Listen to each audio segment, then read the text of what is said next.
Halo semuanya, nama saya Winita Armansyah dari kelas 11 MIA 1. Nah, sekarang saya akan menjelaskan tentang elastisitas zat padat dan hukum Hooke. Yang pertama adalah definisi dari elastisitas.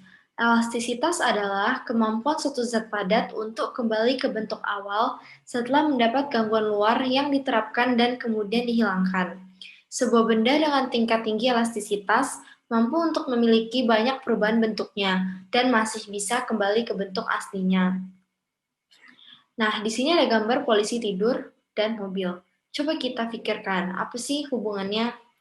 Nah, setiap kita berada di dalam mobil ataupun kita mengendarai mobil, ketika kita melewati posisi tidur, kita akan merasakan di dalam mobil seperti ada guncangan, tetapi guncangannya itu tidak terlalu besar. Nah, mengapa?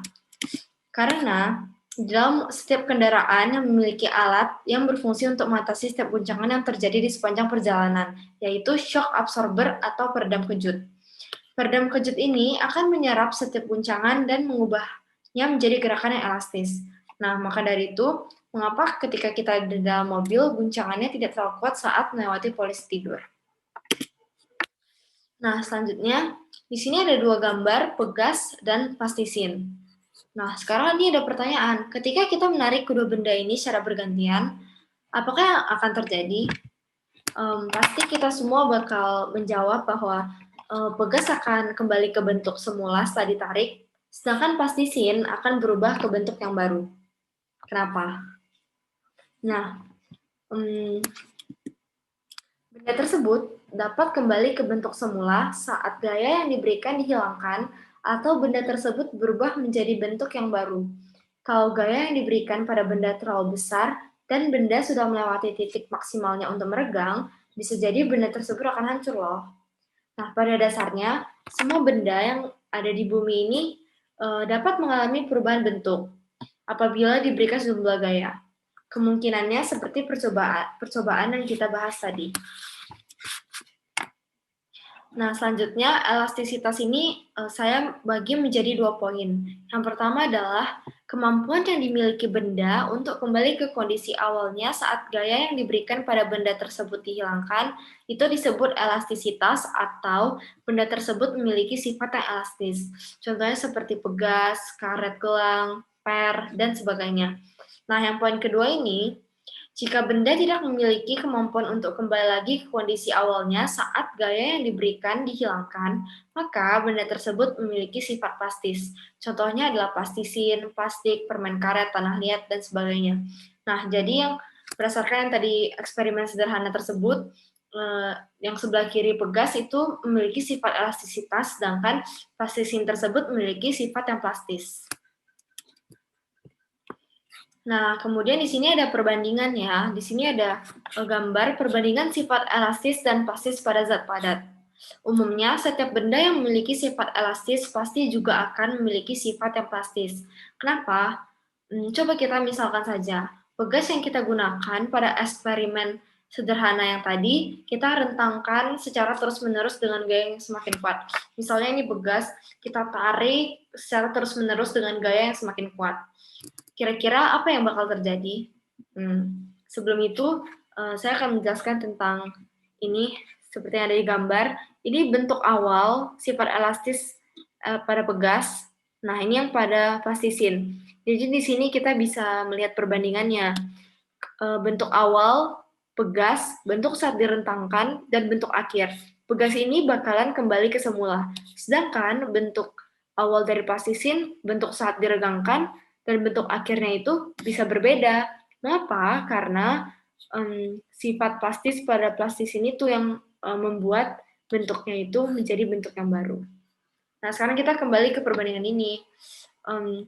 Seperti pertanyaan tadi, kira-kira apa ya yang akan terjadi?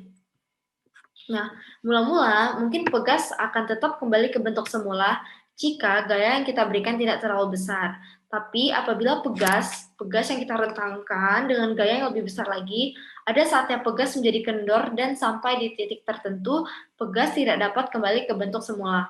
Jadi contohnya itu seperti pegas, kita tarik terus-menerus dengan waktu yang sangat lama dan dengan gaya yang kuat, pegas itu tidak bakal kembali ke seperti posisi semula. Dia akan menjadi kebentuk yang baru. Kondisi ini menandakan kalau elastisitas pegas itu sudah terlampaui. Jika gaya terus diperbesar sampai melewati kemampuannya untuk meregang, maka pegasnya bisa patah. Nah, di sini ada rumus. Menurut Robert Hooke, perbandingan antara tegangan dan regangan suatu benda disebut dengan modulus elastisitas benda tersebut. Nah, di sini ada rumus ya, rumus modulus elastisitas. Yang pertama ini, modulus elastisitas itu sama dengan tegangan per regangan. Ini ada simbolnya. Ini modulus elastisitas, ini tegangan, dan ini regangan. Jadi setiap ini adalah rumus modulus elastisitas. Jika kita ingin mengerjakan contoh soal, kita akan menggunakan rumus ini. Oke, bisa dipahami?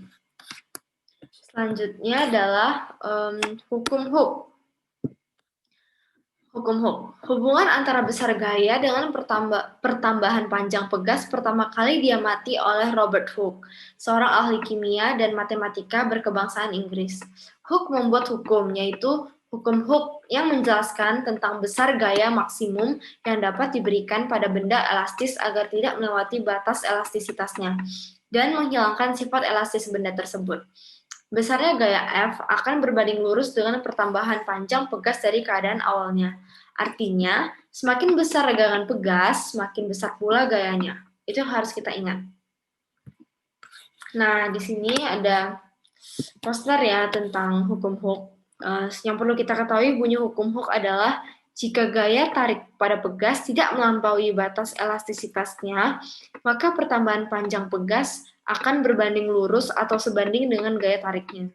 Nah, di sini bisa kita lihat ini panjang awalnya dalam pegas, ini pertambahan panjangnya. Seperti ini, kira-kira. Nah, kemudian di sini ada rumus hukum Hooke. F sama dengan konstanta pegas kali pertambahan panjang pegas. Nah, saat pegas ditarik suatu benda dengan gaya F, pegas memberikan gaya pada beban. Besarnya sama dengan gaya yang menariknya, tapi arahnya berlawanan sesuai dengan hukum 3 Newton. Atau F aksi sama dengan F reaksi. F aksi sama dengan min F reaksi. Gaya ini disebut gaya pemulih atau gaya pegas. Lanjutnya, nah di sini ada contoh soal. Supaya kita bisa lebih mengerti tentang hukum Hooke, kita jabarkan menggunakan contoh soal. Nah, contoh soal di sini dijelaskan sebuah pegas dengan konstanta sebesar 1000 N/m ditarik dengan gaya sebesar 100 Newton.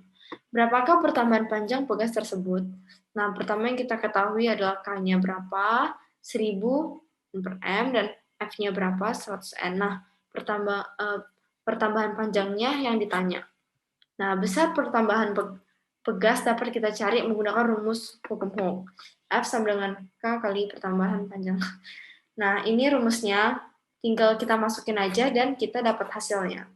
Gampang kan? Nah, ini adalah poin pentingnya. Konsep hukum Hooke ternyata banyak sekali diterapkan pada benda-benda di sekitar kita. Selain penerapannya pada peredam kejut atau shock absorber kendaraan, beberapa contoh benda yang menerapkan konsep hukum Hooke antara lain kasur pada pegas, ketapel, busur panah, neraca pegas, sampai benda yang sering kita gunakan sehari-hari. Apakah itu? Ayo, ada yang bisa nebak gak? Coba kita pikirin, apa benda yang sehari-hari yang selalu kita pakai memiliki sifat elastisitas? Itu adalah pena yang ada pernya itu loh, yang ada di dalam pena itu. Seperti ini, misalnya ini pena, kita buka ya. Nanti dia ada per. Dia memiliki per. Tuh.